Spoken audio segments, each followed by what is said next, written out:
എനിക്കേ അവന്മാരെ കണ്ടെന്ന് അഭിനന്ദിക്കണം. മിടുക്കന്മാരാ. അയാളെ നാട് കടത്താനുള്ള കൊട്ടേഷനും നമുക്ക് ഇവന്മാർക്ക് തന്നെ കൊടുക്കാം. അതിനു മുമ്പേ അവർക്ക് ഇപ്പൊ ചെയ്ത പണിക്കുള്ള കൂലി കൊടുക്കണം ആന്റി. അത് നീ അങ്ങ് കൊടുത്ത പോരെ ഹർഷേ. ഇതിനൊക്കെ എന്നെ കാത്തു നിൽക്കേണ്ട വല്ല കാര്യമുണ്ടോ? ആ 2 ലക്ഷം നിന്നെ ഏൽപ്പിച്ചില്ലേ? ഓ, ഏത് 2 ലക്ഷം? നിങ്ങളോട് ആരാ പറഞ്ഞേ അയാളുടെ ബാഗിൽ 2 ലക്ഷം ഉണ്ടെന്ന്? അല്ല അയാൾ ഇന്ദ്രനോട് പറയുന്നത് ഞാൻ കേട്ടതാണല്ലോ ഹർഷേ. നമ്മളത് ചർച്ച ചെയ്തതല്ലേ. ഇപ്പഴെന്തു പറ്റി? ഒന്നുകിലേ ആന്റി കേട്ടത് തെറ്റി, അല്ലെങ്കിൽ ആന്റിയെ ഇന്ദ്രനും അയാളും കൂടി തെറ്റിദ്ധരിപ്പിച്ചു. പിന്നെ ആ ബാഗിൽ 2 ലക്ഷം പോയിട്ട് 2000 രൂപ പോലും ഉണ്ടായിരുന്നില്ല. അവന്മാര് ബാഗ് പരിശോധിച്ചപ്പോ അതിൽ നിന്ന് കിട്ടിയതേ വെറും 1300 രൂപയാ. 1300 രൂപയോ?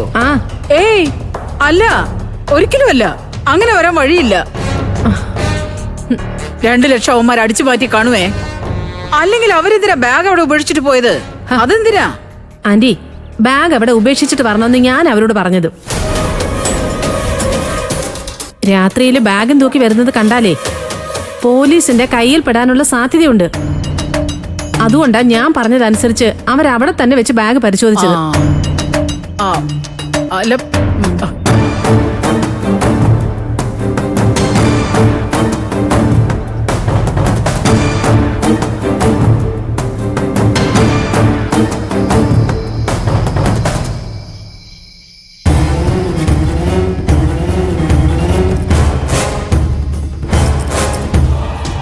പറഞ്ഞ 2 ലക്ഷം രൂപയോടെ ഇതിലൊന്നും കാണുന്നില്ലല്ലോ.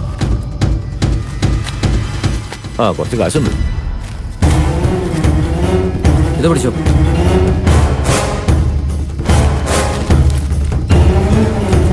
ഇത് 1300 രൂപയല്ലേ ഉള്ളൂ. ഇതിനാണോ മേഡം നമ്മളെ അയച്ചത്? ഇനി അയാൾ കാശ് വേറെ എവിടെയെങ്കിലും വെച്ച് കാണുമോ? അതൊന്നും നമുക്കറിയില്ലല്ലോ. ഈ ബാഗ് അടിച്ചു മാറ്റി അതിലെ ക്യാഷ് കൊണ്ടുവരാനല്ലേ പറഞ്ഞത്. നീ ശരിക്കും നോക്കിയേ. ആവട്ടെ, വേറൊന്നുമില്ല ഇതിനകത്ത്. നീ ഒരു കാര്യം ചെയ്യേ, എല്ലാം വാരി അതിനകത്തിട്. ബാഗും കളഞ്ഞ് നമുക്ക് പോവാം.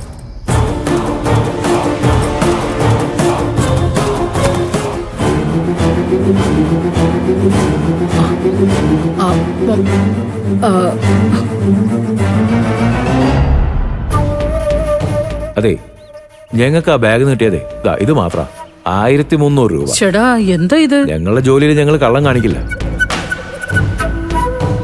ഇതിപ്പോ ഞങ്ങളെ കള്ളന്മാരാക്കാൻ വേണ്ടി നിങ്ങൾ തന്ന കൊട്ടേഷൻ ആയിട്ടാ ഞങ്ങൾക്ക് തോന്നുന്നത്. ഏയ്, അതൊന്നുമല്ല. ഞങ്ങൾക്ക് അതുകൊണ്ട് എന്താ നേട്ടം? എവിടെയോ എന്തോ ഒരു പിഴവ് പറ്റിയിട്ടുണ്ട് ഹർഷേ. അല്ലെങ്കിൽ ഇങ്ങനെയൊന്നും സംഭവിക്കില്ല. 2 ലക്ഷം രൂപ നഷ്ടപ്പെട്ടതിന്റെ ടെൻഷൻ അയാൾക്കുണ്ടായിരുന്നു ആന്റി. അത്രയും കാശ് നഷ്ടപ്പെട്ടത് അയാൾ ബാക്കിയുള്ളവരോട് പറഞ്ഞു ആന്റി? ഇല്ല, ഞാൻ വരുന്നത് വരെ അങ്ങനെ ഒരു ചർച്ച നടന്നിട്ടില്ല. അയാൾ അന്നേരം അയാളുടെ പാസ്പോർട്ടും പേപ്പറും തിരിച്ചു കിട്ടിയതിന്റെ ആശ്വാസത്തിലായിരുന്നു. പണം പോയാൽ ഇതൊക്കെ തിരിച്ചു കിട്ടിയില്ലെന്നാ പറഞ്ഞത്. എങ്കിലേ ആ ബാഗിൽ 1300 രൂപ ഉണ്ടായിരുന്നു എന്നുള്ള കാര്യത്തിൽ ഒരു സംശയം വേണ്ട. നമ്മൾ മനസ്സിൽ കണ്ടത് അയാൾ അതിനു മുമ്പേ മാനത്ത് കണ്ടു. ശേഖരൻ നിസാരനല്ല ആന്റി. ഞങ്ങളിനി എന്താ ചെയ്യണ്ട മാഡം? ബാഗിൽ കാശില്ലാത്ത ഞങ്ങളുടെ കുട്ടിയല്ലോ. ഞങ്ങളുടെ ഒരു ദിവസത്തെ വർക്കായത്. ഏയ്, നിങ്ങളുടെ വർക്ക് നിങ്ങൾ ഭംഗിയായിട്ട് തന്നെ ചെയ്തു. 10,000 രൂപയുണ്ട്. ആ 1300 വെച്ചോ. ബാഗിൽ 2 ലക്ഷം ഉണ്ടായിരുന്നെങ്കിലേ 10 രൂപ കൂടി നിങ്ങൾക്ക് തരുമായിരുന്നു. ഇപ്പൊ അത് മതി. ശരി മാഡം, ഇനി എന്തെങ്കിലും ആവശ്യം ഉണ്ടെങ്കിൽ വിളിച്ചാൽ മതി. ഇപ്പൊ ഞങ്ങൾ പോയിക്കോട്ടെ. ശരി, നിങ്ങൾ പോയിക്കോ, ഞാൻ വിളിക്കാം.